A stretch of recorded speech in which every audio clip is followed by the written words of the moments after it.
പ്രിയമുള്ള മക്കളെ, എല്ലാവർക്കും ബിനൂസ് അക്കാദമിയുടെ മറ്റൊരു ക്ലാസ്സിലേക്ക് സ്വാഗതം. ഇന്ന് നമ്മൾ പഠിക്കാൻ പോകുന്നത് 8ാം ക്ലാസ്സിലെ ഇംഗ്ലീഷ് പാഠപുസ്തകത്തിലെ 2ാമത്തെ യൂണിറ്റിലുള്ള ഒരു കവിതയാണ്. Hope is the thing with feathers എന്ന ടൈറ്റിലോട് കൂടിയിട്ട് എമിലി ഡിക്കിൻസൺ എന്ന കവയിത്രി എഴുതിയിരിക്കുന്ന വളരെ മനോഹരമായ ഒരു കവിതയാണ്. ഇതിൻ്റെ 1ാമത്തെ ഭാഗം ചാനലിൽ ലഭ്യമാണ്. ക്ലാസ് കണ്ടുകൊണ്ടിരിക്കുന്ന എല്ലാവരും ചാനൽ ഒന്ന് സബ്സ്ക്രൈബ് ചെയ്യുക, ലൈക്ക് ചെയ്യുക, ലിങ്ക് നിങ്ങളുടെ കൂട്ടുകാർക്ക് ഒന്ന് ഷെയർ ചെയ്ത് കൊടുക്കാൻ മറക്കരുത്. ഓക്കെ, നമുക്ക് പാഠഭാഗത്തേക്ക് കടക്കാം. Hope is the thing with feathers by Emily Dickinson. ഇതിൻ്റെ ടൈറ്റിലിന് ഒരു പ്രത്യേകതയുണ്ട്. ഈ ടൈറ്റിലിൽ എമിലി ഡിക്കിൻസൺ എന്ന കവയിത്രി ഒരു അലങ്കാരം ഉപയോഗപ്പെടുത്തിയിട്ടുണ്ട്. ഫിഗർ ഓഫ് സ്പീച്ച് എന്നാണ് അലങ്കാരത്തിൻ്റെ ഇംഗ്ലീഷ് ടേം. ഇവിടെ ഉപയോഗപ്പെടുത്തിയ അലങ്കാരം മെറ്റഫർ എന്ന അലങ്കാരമാണ്. എന്തുകൊണ്ടാണ് ഇവിടെ മെറ്റഫർ എന്ന അലങ്കാരമാണ് ഉപയോഗപ്പെടുത്തിയത് എന്ന് പറയുന്നത് നമുക്ക് നോക്കാം.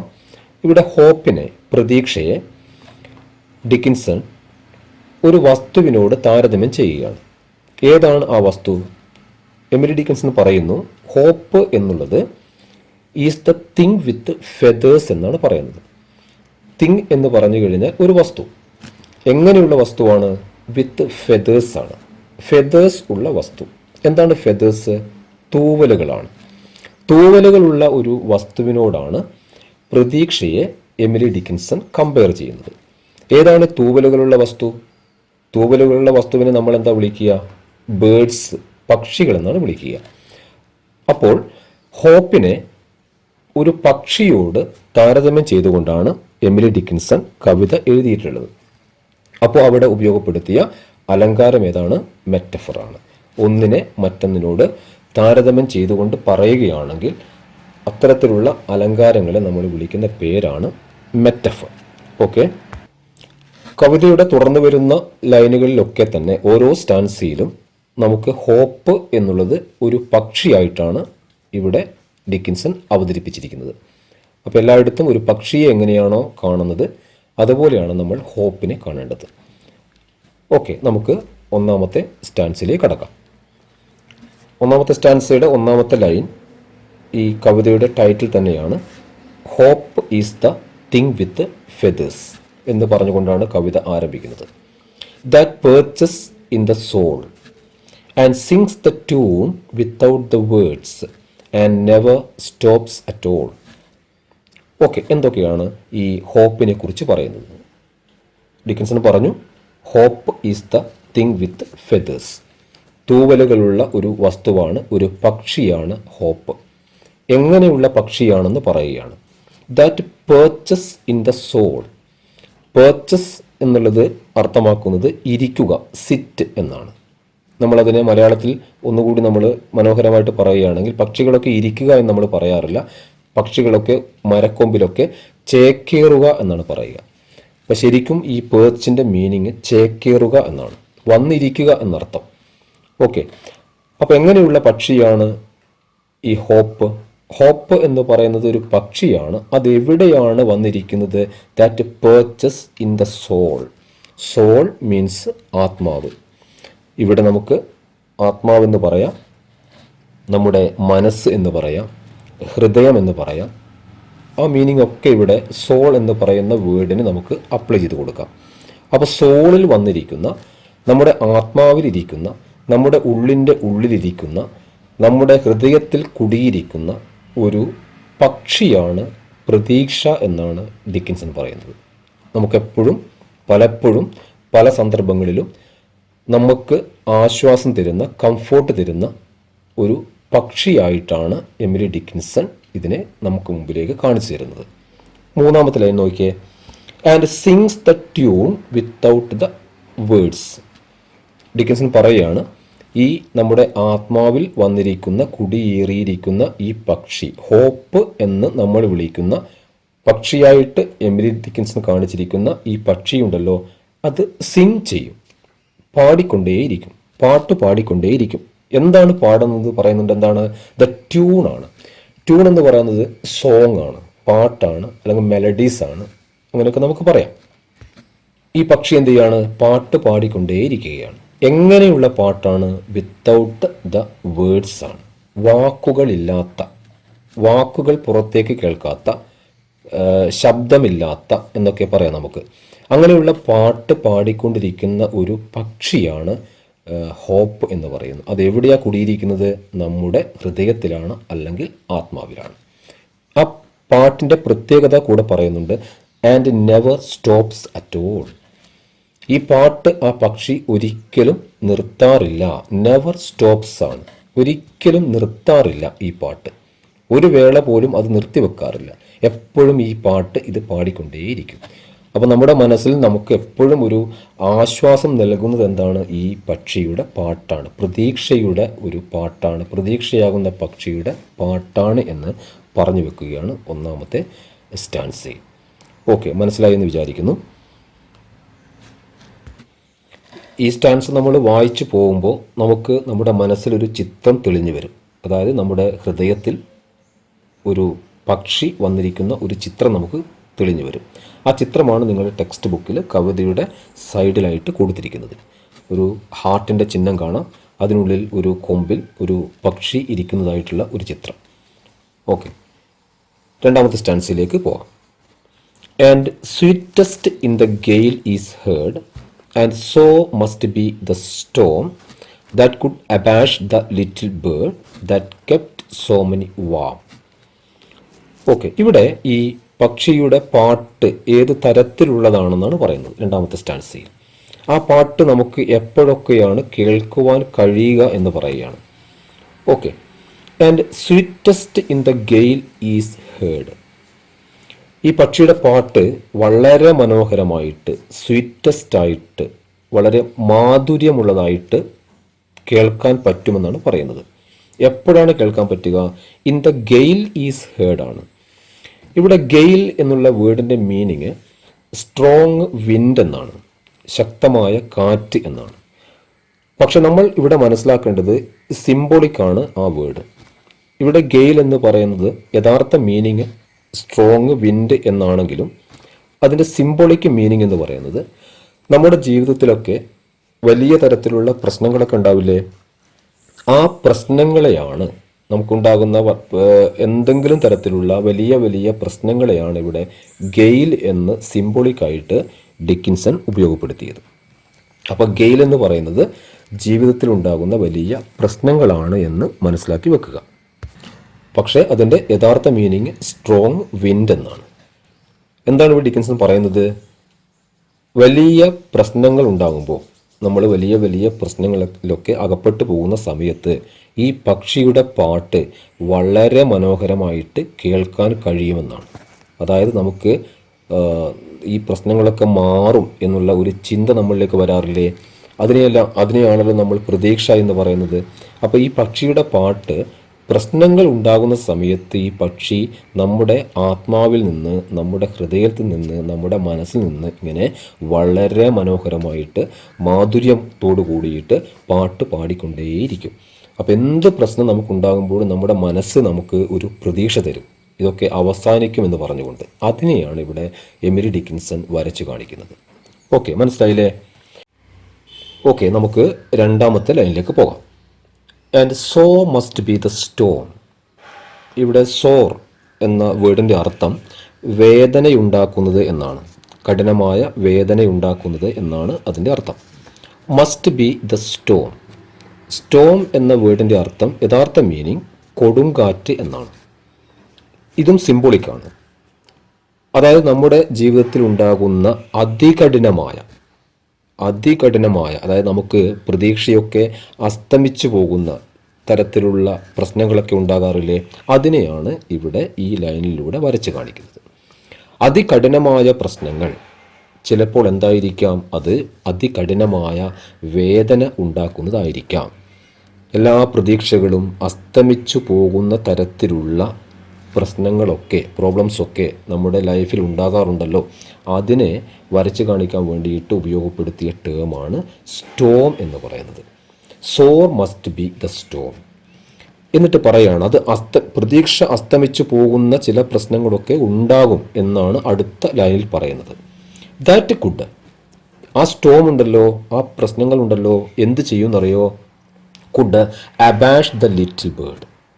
അബാഷ് മീൻസ് ടു സൈലൻ്റ് എന്നാണ്, മേക്ക് സൈലൻ്റ് എന്നാണ്. എന്താണ്? നിശബ്ദമാക്കി കളയുക. അങ്ങനെയുള്ള പ്രശ്നങ്ങൾ വരുന്ന സമയത്ത് ചിലപ്പോൾ ഈ പക്ഷിക്ക് പാടാൻ പറ്റില്ല. ആ സമയങ്ങളിൽ ചിലപ്പോൾ നമുക്ക് മാധുര്യമുള്ള പാട്ട് കേൾക്കാൻ കഴിയില്ല. അങ്ങനെയുള്ള ചില സിറ്റുവേഷൻസ് നമ്മുടെ ലൈഫിൽ ഉണ്ടാകാറുണ്ട്.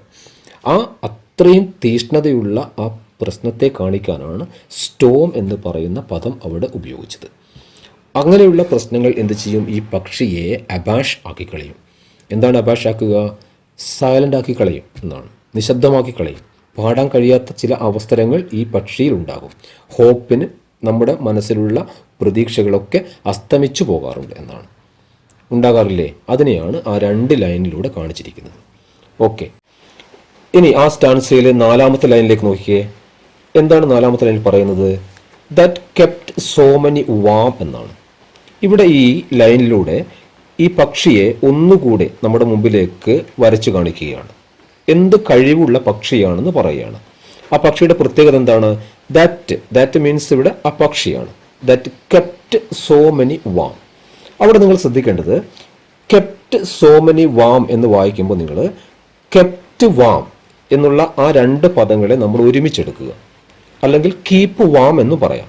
കെപ്റ്റ് വാം എന്ന് പറഞ്ഞു കഴിഞ്ഞാൽ കംഫോർട്ട് ഉള്ളത് എന്നാണ്, ആശ്വാസം ഉള്ളത്, കുറേയധികം, വളരെയധികം ആശ്വാസം ഉള്ളിൽ ഒതുക്കിയിരിക്കുന്ന, ആശ്വാസം പ്രദാനം ചെയ്യുന്ന എന്നാണ് അതിൻ്റെ മീനിങ്. അപ്പോൾ ഈ പക്ഷി എങ്ങനെയുള്ളതാണെന്നറിയോ? That kept so many warm ആണ്. വളരെയധികം ആശ്വാസങ്ങളെ, കംഫോർട്ടിനെ ഉള്ളിൽ ഒതുക്കിയിരിക്കുന്ന, പ്രദാനം ചെയ്യാൻ വേണ്ടിയിട്ട്, മറ്റുള്ള ആളുകൾക്ക് നൽകാൻ വേണ്ടിയിട്ട് ഉള്ളിൽ ആശ്വാസങ്ങളെ നിറച്ചിരിക്കുന്ന. എത്രമാത്രമാണ്? സോ മെനിയാണ്. വളരെയധികം ആശ്വാസങ്ങളെ ഉള്ളിൽ ഒതുക്കിയിരിക്കുന്ന ഒരു പക്ഷിയെ, നമുക്ക് പ്രതീക്ഷയാകുന്ന ഈ പക്ഷിയെ ചില സമയങ്ങളിൽ എന്താക്കി കളയും? സൈലൻ്റ് ആക്കി കളയും. എന്താണ് പക്ഷിയെ സൈലൻ്റ് ആക്കുന്നത്? സ്റ്റോമാണ്. എന്താണ് ഇവിടെ സ്റ്റോം? വലിയ വലിയ വലിയ നമുക്ക് കഠിനമായ പ്രശ്നങ്ങളെയാണ് ഇവിടെ സ്റ്റോമായിട്ട് കാണിക്കുന്നത്. ഓക്കെ, ആ സ്റ്റാൻസ മനസ്സിലായല്ലോ. ഓക്കെ, നമുക്ക് 3ാമത്തെ സ്റ്റാൻസിലേക്ക് പോകാം. I have heard it in the chillest land and on the strangest sea, yet never in extremity it asked a crumb of me. Okay, ഇവിടെയും ഈ സ്റ്റാൻസയിലും നമുക്ക് ചില സിംബോളിക് വേർഡ്സുകൾ നമുക്ക് കാണാൻ പറ്റും. ഒന്ന് ചില്ലസ്റ്റ് ലാൻഡ് ആണ്, മറ്റൊന്ന് സ്ട്രേഞ്ചസ്റ്റ് സീ ആണ്. ഇത് രണ്ടും സിംബോളിക്കാണ്. എന്താണെന്ന് പറഞ്ഞുതരാം. ഈ പാട്ട് എവിടെയൊക്കെയാണ് എനിക്ക് കേൾക്കാൻ പറ്റുക, ഏതൊക്കെ അവസരങ്ങളിലാണ് കേൾക്കാൻ പറ്റുക എന്നാണ് പറയുന്നത്. 2 ഇടങ്ങളെ അവിടെ കാണിച്ചിട്ടുണ്ട്.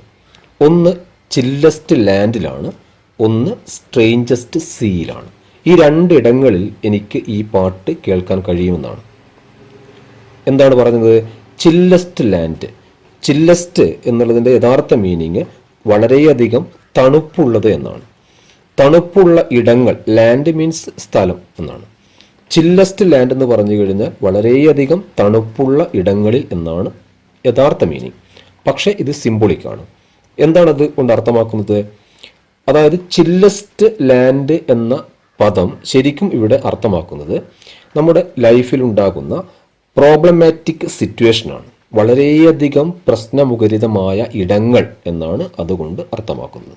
എനിക്ക് ഈ പാട്ട് എവിടെയൊക്കെ കേൾക്കാൻ പറ്റും? ചില്ലസ്റ്റ് ലാൻഡിൽ കേൾക്കാൻ പറ്റും. അതായത് വളരെയധികം പ്രശ്നങ്ങൾ എൻ്റെ ജീവിതത്തിൽ ഉണ്ടാകുന്ന ഇടങ്ങൾ ഏതാണോ അവിടെയൊക്കെ എനിക്ക് ഈ പക്ഷിയുടെ പാട്ട് കേൾക്കാൻ കഴിയും. ഇതൊന്നും പരിഹരിക്കാൻ കഴിയില്ല എന്ന് തോന്നുന്ന പ്രശ്നങ്ങളൊക്കെ നമ്മുടെ ലൈഫിൽ ഉണ്ടാകുമ്പോൾ ഇതൊക്കെ പരിഹരിക്കാൻ കഴിയും എന്ന് നമ്മളോട് നമ്മുടെ മനസ്സ് പറയും. അതാണ് ഇവിടെ സിംബലൈസ് ചെയ്യുന്നത്. ഓക്കെ, ഇനി എവിടെയാണ് കേൾക്കാൻ പറ്റുക? And on the strangest sea ആണ്.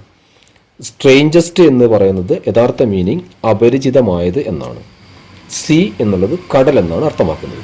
പക്ഷെ ഇവിടെ ഈ സ്ട്രേഞ്ചസ്റ്റ് സീ എന്ന ആ പ്രയോഗം കൊണ്ട് അർത്ഥമാക്കുന്നത് നമുക്ക് അപരിചിതമായ ഇടങ്ങളെയാണ്. നമ്മൾ പലപ്പോഴും പലയിടങ്ങളിലും എത്തിപ്പെടാറുണ്ട്, ഒരു പരിചയമൊന്നുമില്ലാത്ത ഇടങ്ങളിൽ എത്തിപ്പെടാറുണ്ട്. അപ്പോൾ അവിടെ നമ്മുടെ മനസ്സ് വല്ലാതെ കൺഫ്യൂസ്ഡ് ആവും, വേദനിക്കുകയോ ഒക്കെ ചെയ്യും. എന്താണ് ചെയ്യേണ്ടത് എന്നറിയാത്തൊരവസ്ഥയിലൊക്കെ എത്തിച്ചേരാറുണ്ട്.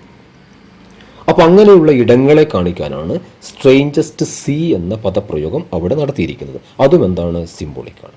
ഇപ്പോൾ രണ്ടെണ്ണം ഇതൊക്കെയാണ്, ചില്ലസ്റ്റ് ലാൻഡ്, സ്ട്രേഞ്ചസ്റ്റ് സീ. ഈ രണ്ട് ഇടങ്ങളിലും എനിക്ക് ഈ പക്ഷിയുടെ പാട്ട് ഞാൻ കേട്ടിട്ടുണ്ട് എന്നാണ്. അത്തരത്തിലുള്ള ഇടങ്ങളിലൊക്കെ വന്നിട്ട് നമ്മുടെ മനസ്സിൻ്റെ ഉള്ളിൽ ഇരുന്നു കൊണ്ട് ഈ പക്ഷി എന്ത് ചെയ്യും, പാട്ട് പാടിക്കൊണ്ടേയിരിക്കും. പക്ഷേ ഈ പക്ഷിയെ കുറിച്ച് ഒരു കാര്യം കൂടി പറഞ്ഞുകൊണ്ട് അവസാനിപ്പിക്കുകയാണ്. പക്ഷെ എന്താണ് ഈ പക്ഷിയുടെ പ്രത്യേകത? യെറ്റ്, എന്നിട്ടും എന്നാണ്. ഇങ്ങനെയൊക്കെ ആയിരുന്നിട്ടും എൻ്റെ കൂടെ എപ്പോഴും എനിക്ക് വേണ്ടിയിട്ട് പാട്ട് പാടാൻ വേണ്ടിയിട്ട് ഞാൻ പ്രശ്നങ്ങളിൽ അകപ്പെടുന്ന സമയത്തൊക്കെ, ഞാൻ വളരെ അപരിചിതമായ ഇടങ്ങളിൽ അവസ്ഥകളിലൊക്കെ പെടുന്ന സമയത്തൊക്കെ എൻ്റെ കൂടെ വന്നിട്ട് എനിക്ക് ആശ്വാസം തരുന്ന തരത്തിൽ പാട്ട് ഇത് പാടിക്കൊണ്ട് ഇരിക്കുന്നുണ്ടെങ്കിലും, യെറ്റ്, എന്നിട്ടും, അങ്ങനെയൊക്കെ ആണെങ്കിലും എന്നിട്ടും, നെവർ, ഒരിക്കൽ പോലും എന്നാണ്. ഒരിക്കൽ പോലും ഈ പക്ഷി നെഗറ്റീവാണ്. Never, in extremity. എന്താ എക്സ്ട്രീമിറ്റി? എക്സ്ട്രീമിറ്റി എന്ന് പറഞ്ഞു കഴിഞ്ഞാൽ കൂടിയ അളവിൽ, വലിയ തോതിൽ എന്നൊക്കെയാണ് അർത്ഥം. ഒരിക്കലും ഇത് ഒരു കൂടിയ അളവിൽ, ഒരിക്കൽ പോലും വലിയ തോതിൽ എന്നാണ് എക്സ്ട്രീമിറ്റി. എന്ത് ചെയ്തിട്ടില്ല? It asked.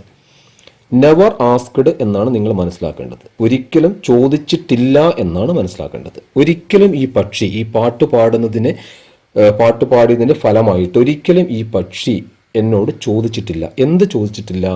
A crumb. Crumb എന്നുള്ള വേർഡും ഇവിടെ സിംബോളിക്കാണ്. ക്രം എന്ന് പറഞ്ഞാൽ ശരിക്കും യഥാർത്ഥ മീനിങ് ഒരു വസ്തു, അത്രയേ ഉള്ളൂ. പക്ഷെ ഇവിടെ ക്രം എന്ന് പറയുന്നത് റിവാർഡാണ്. റിവാർഡ് എന്നുള്ളത് പ്രതിഫലം എന്നാണ് നമ്മൾ അർത്ഥമാക്കേണ്ടത്. അതായത് ഈ പക്ഷി എപ്പോഴും പ്രശ്നമുഖരിതമായ ഇടങ്ങളിലൊക്കെ വന്നിട്ട് എനിക്ക് വേണ്ടിയിട്ട് പാട്ട് പാടാറുണ്ടെങ്കിലും ഒരിക്കൽ പോലും ഈ പക്ഷി അതിന് പ്രത്യുപകാരമായിട്ട്, അതിന് എന്താണ് പറയുക, നമ്മൾ പ്രതിഫലമായിട്ട് ഒരിക്കലും ഒരു പ്രതിഫലം എന്നോട് ഈ പക്ഷി ചോദിച്ചിട്ടില്ല. പ്രതീക്ഷ എന്ന് പറയുന്ന പക്ഷി പലപ്പോഴും പ്രതീക്ഷകൾ നമുക്ക് നൽകാറുണ്ടെങ്കിലും അതിൻ്റെ പ്രതിഫലമായിട്ടൊന്നും എന്നോട് ചോദിക്കാറില്ല, ചോദിച്ചിട്ടില്ല എന്നാണ് പറയുന്നത്. എല്ലായിടങ്ങളിലും എൻ്റെ കൂടെ ഉണ്ടാകും. പക്ഷേ yet never in extremity it asked A crumb of me എന്നാണ്. എന്നോടൊരിക്കലും ഒരു ക്രം, ഒരു റിവാർഡ്, ഒരു പ്രതിഫലം ഇത് ചോദിച്ചിട്ടില്ല എന്ന് പറഞ്ഞുകൊണ്ട് കവിത അവസാനിക്കുകയാണ്. ഓക്കെ, മനസ്സിലായി എന്ന് വിചാരിക്കുന്നു. ഒന്നുകൂടെ ആവർത്തിച്ച് കേൾക്കുക.